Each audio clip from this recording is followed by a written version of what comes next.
on avait l'habitude de travailler dans les pays du Sud et on a réalisé que la question des migrations internationales était intimement liée à la situation ici en France et qu'on ne pouvait pas finalement s'écarter de cette situation, qu'il fallait s'y impliquer, et s'y impliquer y compris sur un plan dont on n'avait pas l'habitude, l'humanitaire d'urgence.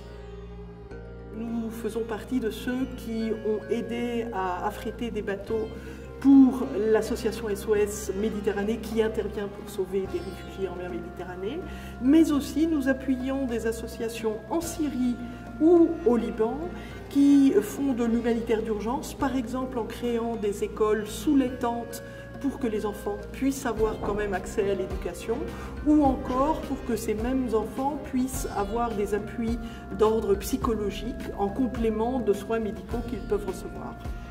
Nous sommes 7 organisations, parmi lesquelles se trouve le Secours islamique, qui avons décidé de nous rassembler pour d'abord discuter, échanger à partir de nos réalités d'action de terrain sur cette problématique des migrations, sur cet afflux des exilés en France, quel que soit le statut qu'ils se verront finalement attribuer.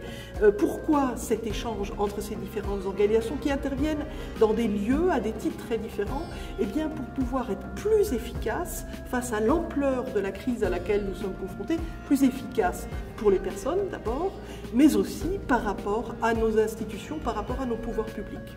Alors clairement, c'est une demande politique et pas seulement humanitaire, mais elle est motivée par l'humanitaire. C'est parce que nous sommes devant toutes ces personnes en grande détresse, les pouvoirs publics ne répondent pas à leurs demandes, à leurs besoins, que nous avons décidé de nous constituer en force pour avoir une certaine influence politique. Alors, quelle influence?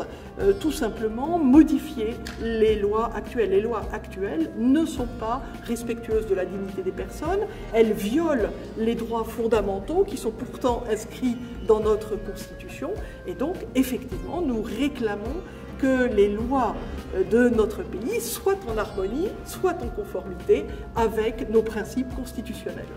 Je crois qu'il faut être réaliste aujourd'hui, peu importe que les frontières soient juridiquement, politiquement fermées, les gens les traversent.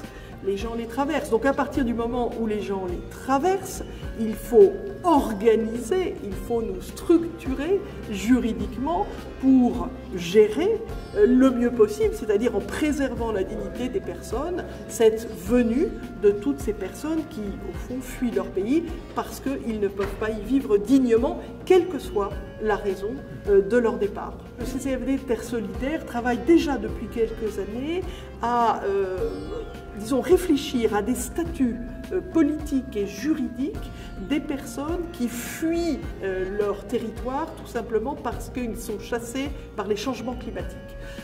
Dans ces perspectives-là, c'est vrai qu'il n'y a pas encore de statut juridique international. En revanche, il y a beaucoup de discussions, des négociations non officielles ont déjà en réalité commencé.